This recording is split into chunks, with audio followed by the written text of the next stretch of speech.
হাতে আর মাত্র কয়েকটা দিন প্রচারের অন্তিম লগ্নে তুমুল ব্যস্ততা শ্যামপুকুরে তৃণমূল প্রার্থী শশী পাঁজার। গ্রীষ্মের চোখ রাঙানি এক প্রকার উপেক্ষা করে সাত সকালে শুরু শশী পাঁজার প্রচার অভিযান। কর্মী সমর্থকদের সঙ্গে নিয়ে মঙ্গলের সকালে শ্যামপুকুরের মালাপাড়ায় সারলেন জনসংযোগ। কথা বললেন বাসিন্দাদের সঙ্গে, দিলেন পাশে থাকার আশ্বাস। তবে শুধু প্রবীণ ভোটার নয়, তরুণ তুর্কি নতুন ভোটারদের সঙ্গেও এদিন কথা বলেন তিনি। বোঝালেন তাদের ভবিষ্যৎ সুনিশ্চিত করার পথে ভোটাধিকারের গুরুত্ব কতটা। দ্বিতীয়ত, ওরা পড়াশোনা করছে, ওরা নিজেদের ভবিষ্যৎ ঠিক করছে, সেখানে তাদেরকে একটু এগিয়ে যদি আমি বলি যে আমার ছোট্ট করে যে আমি আগে ছিলাম এই ইত্যাদি সিভি, ওরাও তো সিভি দিচ্ছে বিভিন্ন জায়গা চাকরির জন্য, আমিও তাদের সিভি দিচ্ছি আমার ছোট করে, যে তোমরা কেন ভোট দিতে পারো, ভাবতে পারো আমার বলতে।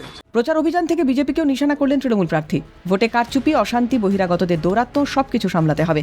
গণতান্ত্রিক অধিকারে হস্তক্ষেপ বরদাস্ত নয়, সাফ জানিয়ে দিলেন শ্যামপুকুরের হেভিওয়েট প্রার্থী শশী পাঁজা। যতই ফেয়ার অ্যান্ড ফ্রি বলুক ইসিআই, কিন্তু এরা চাইছে না ফেয়ার অ্যান্ড ফ্রি হোক। প্রতিদিন একটা ঘটনা, এবং যার জন্য গতকালকে প্রেস কনফারেন্সের মাধ্যমে ডেরেক ওব্রায়েনও যেটা বলেছেন যে 150 ঘন্টা সাবধান থাকতে হবে। এইগুলোই আমরা দেখছি, হেরে যাওয়ার বিজেপির, হতাশাগ্রস্ত বিজেপির এই বিভিন্ন একটা ছল কাপট যেটা বলা হয় এইটা করছে। আমার মানুষের যে সমর্থন আছে, প্রত্যেকেই জিজ্ঞেস করছে যে ওই যে ঘটনাটা সেদিনকে হলো, আমার বাড়ির উপর হামলা, আমার উপর হামলা, আমি কেমন আছি সেটা জিজ্ঞেস করছে। আমার সুরক্ষা কবচ আমার শ্যামপুকুর বিধানসভা কেন্দ্রের মানুষ করেছেন শশী পাঁজা। আরো একবার ছবিটা দেখাতে বলবো। সকাল থেকে একেবারে ডোর টু ডোরে পৌঁছচ্ছেন তিনি।